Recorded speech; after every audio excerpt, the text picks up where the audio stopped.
నమస్కారం, నా పేరు గాయత్రి. నేను ఖ్యాతి ప్రియ వాళ్ళ అమ్మని. ఇక్కడ స్కూల్ జాయిన్ చేసేదానికంటే ముందు వేరే స్కూల్ పిల్లలందరినీ నేను చూశాను. వర్క్ చేస్తాను నేను ఆఫీస్లో. పిల్లలు కానీ వాళ్ళు బాగా డిసిప్లిన్గా ఉంటారు. నాకేంటంటే ఎడ్యుకేషన్ ఇంపార్టెంట్ కాదు, ఫస్ట్ డిసిప్లిన్గా ఉండాలి పిల్లలు. వాళ్ళు ఏదైనా సరే వాళ్ళే తెలుసుకోవాలి. అలా ఉంటుంది. వేరే స్కూల్స్ అన్నీ కంపేర్ చేశాను. నర్సరీలో జాయిన్ చేశాను. 3 years నుంచి ఇక్కడే చదువుతుంది ఖ్యాతి. జాయిన్ చేసేటప్పుడే చెప్పాను నేను అంబికా మ్యామ్కి, మ్యామ్ నేను ఒక 1 month 2 months చూస్తాను, నాకు నచ్చితేనే కంటిన్యూ అవుతాను, లేదంటే లేదని చెప్పాను. 3 years నుంచి ఇక్కడే ఉంది.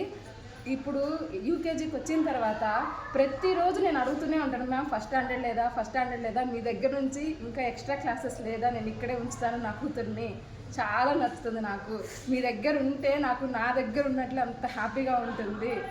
అసలు నేను ఫోన్ చేయాల్సిన అవసరం లేదు ఒక్కసారి కూడా, ఎలా ఉంది మా కూతురు స్కూల్లో అని చెప్పి ఎంత బాగా చూసుకుంటారంటే. ఒక్క రోజు కూడా ఖ్యాతి స్కూల్కి వెళ్ళను అని చెప్పింది లేదు. నేను చాలా భయపడితే జాయిన్ చేశాను. మాది చాలా దూరం, ఇక్కడ స్కూల్ దగ్గరికి రావాలంటే నేను మా ఇంటి దగ్గర నుంచి ఆల్మోస్ట్ ఒక 8-9 kilometers నుంచి రావాలి. దారిలో చాలా స్కూల్స్ ఉన్నాయి, చాలా బాగుంటాయని కూడా చాలామంది చెప్పారు. కానీ నాకు ఇక్కడ నచ్చింది, అందుకనే నేను ఇక్కడే వదిలేసాను ఖ్యాతిని. 3 years నుంచి ఇక్కడే ఎంత హ్యాపీ అంటే, శోభా మ్యామ్ అసలు ఇద్దరు లేస్తే చాలు దేవుడి దగ్గర పూజ చేసుకుంటారు. మా శోభా మ్యామ్ చెప్పించారు అని ప్రతి ఒక్కటి శ్లోకాలు అన్ని హనుమాన్ చాలీసా కానీ, ఇప్పుడు విష్ణు సహస్రనామం స్టార్ట్ చేశారు, విష్ణు సహస్రనామం కానీ అన్ని శ్లోకాలన్నీ బాగా చెప్పిస్తారు. ఒక స్కూల్ అంటే పిల్లలకి వేరే స్కూల్స్ అంటే స్కూల్ అంటే ఎడ్యుకేషన్ అంతే, కానీ ఇక్కడ స్కూల్ అంటే ఎడ్యుకేషన్ మాత్రమే కాదు, ఆల్ రౌండ్ ప్రతి ఒక్కటి ఉంటుంది. యాక్టివ్గా గేమ్స్ ఆడిస్తారు, ఆ పాటలు పాడిస్తారు. పిల్లలతో పాటు టీచర్స్ అందరూ కూడా చేరి ఆడుతూ ఉంటారు. మళ్ళీ సెలబ్రేషన్స్ చేస్తారు, కలర్ డేస్ చేస్తారు. ఏమొస్తే అది అంటే లైక్ మదర్స్ డే అని, ఫాదర్స్ డే అని, గ్రాండ్ పేరెంట్స్ డే అని ఒక్కొక్క దానికి ఒక్కొక్క డే సెలబ్రేట్ చేస్తూ ఉన్నారు. 3 yearsలో వీళ్ళు సెలబ్రేట్ చేసిన దాన్ని ప్రతి ఒక్కటి అంటే ఇయర్లీ చేస్తారో లేదో అనుకొని నేను ప్రతి ఒక్కటి ప్రింట్అవుట్ తీసి పెట్టుకుంటూ ఉండేదాన్ని. అది ప్రింట్అవుట్ తీసి పెట్టుకుంటే ప్రతి యాక్టివిటీకి ఇంత పెద్ద బండల్ అయిపోయింది. చాలా యాక్టివిటీస్ ఉన్నాయి, అవంతా కూడా ఎంత హ్యాపీగా ఉందంటే అంత హ్యాపీగా ఉందంటే ఇక్కడ ఖ్యాతిని పంపించినందుకు. కానీ అంబికా మ్యామ్, గాయత్రి మ్యామ్ అసలు మిస్ చేయలేము మేము వాళ్ళిద్దరిని మాత్రం. శోభా మ్యామ్ అయితే ఫస్ట్ టీచర్, ఖ్యాతికి ఫస్ట్ టీచర్ ఎవరైనా ఉన్నారు అంటే అది శోభా మ్యామ్. ఎప్పటికీ మర్చిపోలేదు, ఎంత బాగా చూసుకుంటారంటే పిల్లల్ని.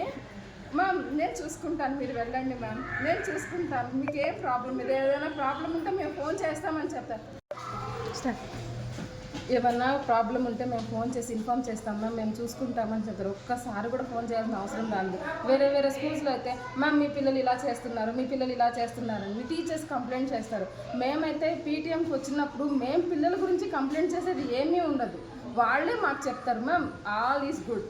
ప్రతిసారి పీటీఎంకి వచ్చినప్పుడు మేము అంబికా మ్యామ్ స్టార్ ఇచ్చేసి వెళ్తాం, బాగా చూసుకుంటున్నారు మ్యామ్ అని. అది కొంతమంది అయితే కూర్చొని మాట్లాడుతూ ఉంటారు. ఏం మాట్లాడతారు, ఎన్ని క్వశ్చన్స్. మాకైతే క్వశ్చన్స్ అనేదే ఉండదు, కళ్ళు మూసుకొని ప్రశాంతంగా ఉండిపోవచ్చు. స్కూల్ పంపించాము, ఆ టైం అయిందా, టైం అయ్యేంత వరకు స్కూల్లోనే వదిలేసేది. ఆ టైం అయిపోయింది, ఇన్ కేస్ మేము రావడానికి కొంచెం లేట్ అయినా ఫిక్స్ చేసుకోవడానికి అప్పుడు కూడా పేరెంట్స్ ఉంటారు, టీచర్స్ ఉంటారు, ఉండి చూసుకుంటారు. ఇప్పుడు ఈ ఇయర్ అయితే కొత్త టీచర్స్ వచ్చారు. లాస్ట్ ఇయర్ ఉన్న టీచర్స్ అందరూ బాగా చూసుకున్నారు. ఈ ఇయర్ కొత్తగా వచ్చారు. పూర్ణిమ మ్యామ్ అంటే అయ్యో పూర్ణిమ ఏం చెప్పాలి. పూర్ణిమ మ్యామ్ నుంచి ఖ్యాతికి మేము తెలుగు వాళ్ళం, ఖ్యాతి కన్నడ మాట్లాడుతుందంటే మీరు కన్నడ వాళ్ళ అని అడుగుతారు, అంత పర్ఫెక్ట్గా కన్నడ మాట్లాడుతుంది మా పాప పూర్ణిమ మ్యామ్ నుంచి. Thank you Purnima ma'am, thank you so much Ambika ma'am. ఇంత మంచి స్టాఫ్ని మీరు సెలెక్ట్ చేసుకున్నారు కదా, మీరు సెలెక్ట్ చేసుకున్న దాన్ని బట్టి ఇంత బాగుంది స్కూల్. Thank you ma'am.